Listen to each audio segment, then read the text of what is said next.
Hello friends, எல்லாருக்குமே வணக்கம். So அப்பா வீட்டுக்கு வந்திருக்காரு. அவருக்கு காஃபி போட்டுட்ருக்கேன். வாரத்துக்கு ஒரு முறை வந்துட்டு அப்பா வந்து எங்களை வந்து பார்க்க வந்துடுவாருங்க. எங்களை பார்க்க வராரோ இல்லையோ ப்ரூஸியை வந்துட்டு பார்க்க வந்துடுவார்.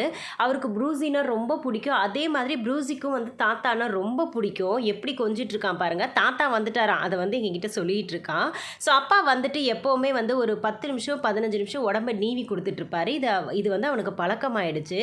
இப்போ பாருங்கள், அப்பாட்ட போயிட்டு எப்படி உடம்பை தடவி கொடுக்க சொல்கிறான்னு சொல்லிட்டு இப்படி தான் வந்துட்டு அவர் சும்மா இருந்தாலும் கையெடுத்து மேலே வச்சு எனக்கு தடவி கொடுங்கன்னு சொல்லுவார். அப்பாவும் வந்து அதை சலிக்காமல் வந்து உடம்பை தடவி கொடுத்துட்ருப்பார். அதில் ஒரு சந்தோஷம் அவருக்கு. அதே மாதிரி இவனும் சின்ன பசங்க மாதிரி வந்து குதிச்சுக்கிட்டு இருப்பான்.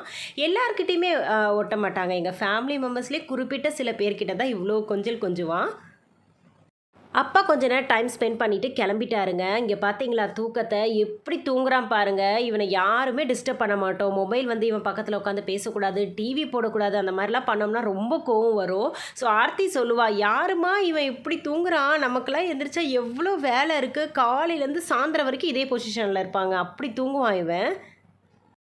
இந்த வீடியோ வந்துட்டு ஆல்ரெடி எடுத்த வீடியோ தாங்க, நான் லேட்டராக போஸ்ட் பண்ணுறேன். இன்றைக்கி வந்துட்டு பார்த்திங்கன்னா அப்பா அம்மாவுக்கு வெட்டிங் டே. அதை செலிப்ரேட் பண்ண நானும் தங்கச்சி வீட்டிலேருந்து போயிருந்தோம். ஸோ ஆல்ரெடி நம்ம சேனலில் வந்து அப்பா அம்மாவோட வெட்டிங் டே கிராண்டாக செலிப்ரேட் பண்ணியிருந்தோம். அதோட வீடியோ கூட நம்ம சேனலில் இருக்குது, செக் பண்ணி பார்த்துக்கோங்க. அண்ட் இன்றைக்கி வந்துட்டு பார்த்திங்கன்னா 43rd வெட்டிங் ஆனிவர்சரி. ரொம்ப சந்தோஷமாக இருக்குது. இது மாதிரி அப்பா வந்து 100வது வருஷம் ஆனிவர்சரி வந்து கொண்டாடணும்னு சொல்லிட்டு எல்லாருமே வந்துட்டு ப்ளஸ் பண்ணுங்கள். நாங்களும் அதுக்காக வெயிட் பண்ணி இருக்கோம். ஸோ அப்பா அம்மா வந்து அது வரைக்கும் சந்தோஷமாக ஆரோக்கியமாக இருக்கணும் அப்படின்னு சொல்லிட்டு நாங்கள் போன வாட்டி அந்த கிராண்ட் செலிப்ரேஷன் பண்ணியிருந்தோம்ல, அந்த வெட்டிங் வீடியோ நீங்கள் பார்த்தீங்கன்னா அப்பா நல்லா ஸ்போர்ட்டிவாக எனர்ஜெட்டிக்காக இருப்பார். அதுக்கப்புறம் 2 வருஷம் கழித்து தான் அப்பாவுக்கு வந்துட்டு உடம்பு சரியில்லாமல் போனது.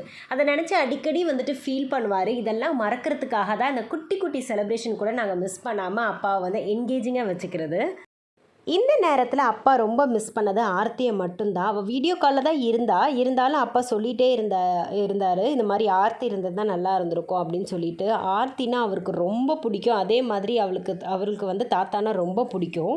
ஸோ 2 பேரும் மாற்றி டெய்லியும் மெசேஜ் பண்ணிப்பாங்க. அது மட்டும் இல்லை, எனக்கும் ஃபோன் போட்டு அட்லீஸ்ட் 1 ஹவராவது நீங்கள் வந்து உங்கள் டேடி கூட டைம் ஸ்பெண்ட் பண்ணுங்கம்மா, அவர் ரொம்ப லோன்லியாக ஃபீல் பண்ணுறாரு அப்படின்னு சொல்லிக்கிட்டே இருப்பான். நான் வந்து அப்பாவுக்கும் அம்மாவுக்கும் ட்ரெஸ் வாங்கிட்டு வந்தேங்க. என்னோடய தங்கச்சி வந்து குளுக்கோஸ் வாங்கி கொடுத்தா. ஸோ அதை பார்த்து சிரிச்சிட்டு இருந்தாங்க. ஸோ வந்து இந்த சின்ன விஷயங்கள், இந்த சின்ன சந்தோஷம் வந்து அவங்க மூலிமா நமக்கு கிடைக்கும் போது நமக்கும் சந்தோஷமாக இருக்குது. ஸோ இன்னும் எவ்வளோ காலங்க இருக்க போகிறாங்க, ஸோ இருக்கிற வரைக்கும் சந்தோஷமாக இருக்கட்டுமே அப்படின்னு சொல்லிட்டு நாங்கள் ஜாலியாக வந்து டைம் ஸ்பெண்ட் பண்ணிகிட்டு இருந்தோம். ஸோ அம்மா வந்து பிரியாணிலாம் வெளியே வந்து ஆர்டர் பண்ணிட்டாங்கங்க. ஸோ சமைக்கிற வேலை எதுவுமே இல்லை அப்படின்னு சொல்லிட்டு. ஸோ எப்போவுமே நாங்கள் வீட்டில் ஏதாவது சமைச்சிப்போம். ஸோ வந்துட்டு இந்த தடவை ஆர்டர் பண்ணிக்கலாம் அப்படின்னு சொல்லிட்டு நாங்கள் வரத்துக்கு முன்னாடியே சர்ப்ரைஸாக எல்லாம் பண்ணி வச்சுருந்தாங்க அம்மா. ஸோ வந்துட்டு எல்லாம் வந்துருச்சு. உட்காந்து ஜாலியாக டைம் ஸ்பெண்ட் பண்ணிவிட்டு சாப்பிட்டுட்டு இருந்தோம். அப்பா அம்மா அது வந்து ஒரு பொக்கிஷம் மாதிரிங்க. லைஃப்பில் மிஸ் பண்ணிட்டேன்னா அது கிடைக்காது. ஸோ ரீப்ளேஸும் பண்ண முடியாது. ஸோ இருக்கிற வரைக்கும் அவங்கள சந்தோஷமாக வச்சுருப்போம். இல்லாததுக்கப்புறமா அவங்களுக்கு பிடிச்சதெல்லாம் செஞ்சு வச்சு சாமி கும்பிட்றத விட இருக்கும் போது அவங்கள சந்தோஷமாக வச்சுருக்கணும் அப்படின்னு சொல்லிட்டு தான் எங்களோட ஆசை. வயிறு நிறைய சாப்பிட்டுட்டு எப்படி வந்து படுத்திருக்கான் பாருங்கள். ஆக்சுவலி ப்ரூஸிக்கும் பிளாக்கிக்கும் என்ன வித்தியாசம்னா, ப்ரூஸிக்கு வந்து வீடியோ எடுக்கிறது வந்து பிடிக்காது. பட் பிளாக்கிக்கு வந்து வீடியோ எடுக்கிறது ரொம்ப பிடிக்கும். நம்ம மொபைல் எடுத்துகிட்டு வந்து கிட்ட போனால் அழகாக மொபைலை வந்து கையில் வாங்கி பார்ப்பான். அந்த கண்ணு வந்து இந்த பக்கமும் அந்த பக்கமும் ஆடும். ஸோ தூங்கிட்டு இருக்கிறவனை வந்துட்டு நான் வந்து டிஸ்டர்ப் பண்ணிகிட்ருக்கேன். ஸோ எவ்வளோ அழகாக படுத்திருக்கான் பாருங்கள். அண்ட் இந்த வீடியோ வந்து உங்களுக்கு ரொம்ப பிடிச்சிருக்கோன்னு நம்புகிறேன். இந்த வீடியோ முடிக்கும் போது ஒரு மெசேஜ் சொல்லி நான் முடிச்சுக்கிறேன்.